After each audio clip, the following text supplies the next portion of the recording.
کہ مجھے اپنی بہن کے سوالوں میں مار دے، خدا کوئی غم نہ دے۔ عزیزوں، جب ایک مقام پہ جناب سکینہ کے گلے سے رسی کھولی گئی ناصروں کے، تو عزیزوں جناب سکینہ جیسے کوئی چھوٹا بچہ ہوتا ہے، کہیں دور ہو تو فوراً اپنے بزرگ کے پاس آتا ہے اور پیار کرنے لگتا ہے، باہوں میں باہیں ڈال کے گلے میں مل جاتا ہے۔ عزیزوں جیسے جناب سکینہ کو تھوڑا سکون ملا، دوڑتی ہوئی آئی اور اپنے بھیا کے گلے میں ہاتھ ڈال دیا۔ جیسے ہی جناب سکینہ نے گلے میں ہاتھ ڈالا، مولا سجاد کی زبان سے آہ کی صدا بلند ہوئی۔ جناب سکینہ نے پوچھا، اے بھیا یہ آپ کو کرنے کی کیا ضرورت تھی؟ امام سجاد نے کہا، اے بہن سکینہ، مجھے گرمی میں رکھا گیا، لہذا زنجیر ارے گرمی کی شدت سے گرم ہو جاتی، جب ان پہ دباؤ پڑتا ہے تو میری کھال آ جاتی ساتھ میں۔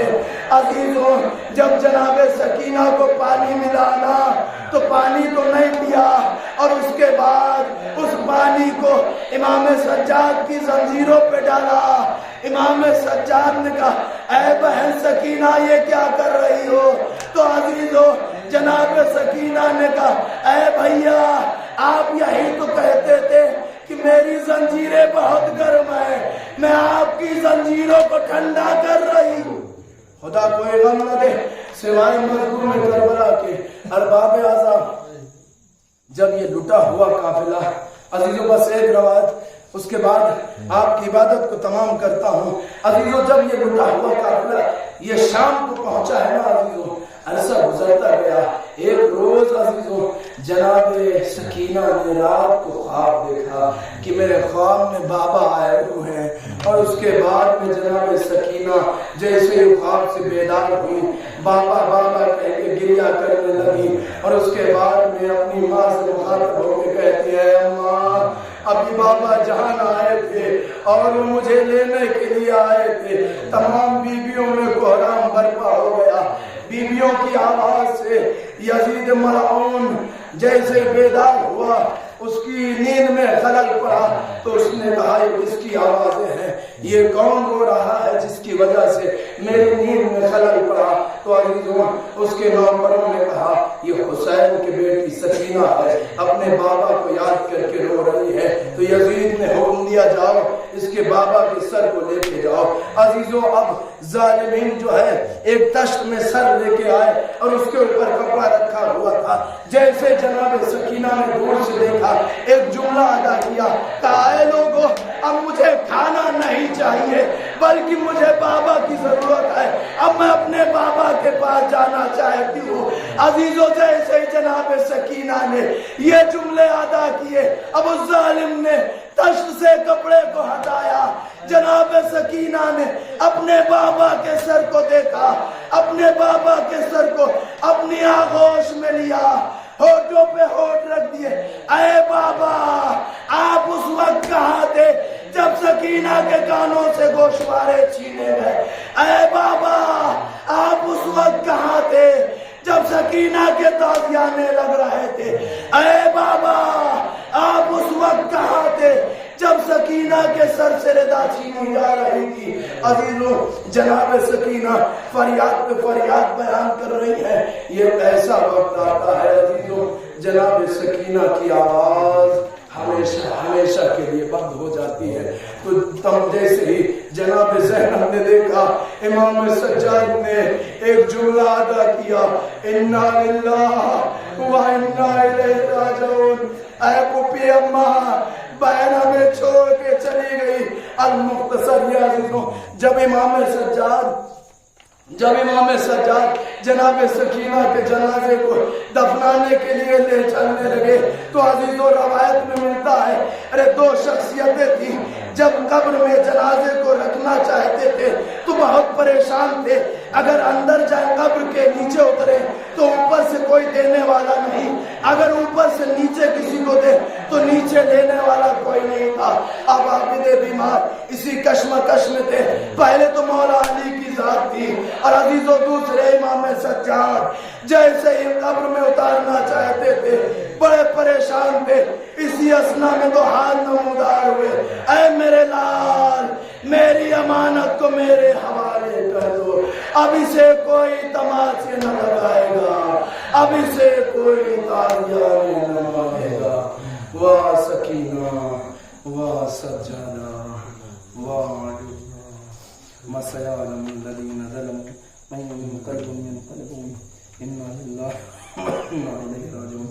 بارے اللہ تجھے بحق محمد وآل محمد کا واسطہ ہماری اس مختصر سی عبادت کو اپنی بارگاہ میں قبول منظور فرما۔ بارے اللہ تجھے بحق محمد وآل محمد کا واسطہ جہاں جہاں مشیان حیدر قرار ہے، محب اہل بیت ہیں، ان کی جان مال عزت آبرو و ناموس کی حفاظت فرما۔ بارے اللہ تجھے بحق محمد وآل محمد کا واسطہ ہم تمامی افراد کی نیک حاجات کو پورا فرما۔ بارے اللہ تجھے بحق محمد وآل محمد کا واسطہ ہم تمامی افراد کے گناہوں صغیرہ کبیرہ کو معاف فرما۔ بارے اللہ تجھے بحق محمد وآل محمد کا واسطہ ہم تمامی افراد کو نیک اعمال کرنے کی توفیق عنایت فرما اور برے کاموں سے محفوظ فرما۔ بارے اللہ تجھے بحق محمد وآل محمد کا واسطہ جہاں جہاں مشیان حیدر قرار محب اہل بیت ہیں اور کسی بھی مرض میں مبتلا ہو گئے، بحق عابد بیمار کے صدقے میں انہیں شفا کاملہ عاجلہ عنایت فرما۔ بارے اللہ تجھے بحق محمد وآل محمد کا واسطہ خون منتقم حسین امام زمانہ کے ظہور میں تاجیل فرما اور ان کے ناصر و مددگار میں شمار فرما۔ ربنا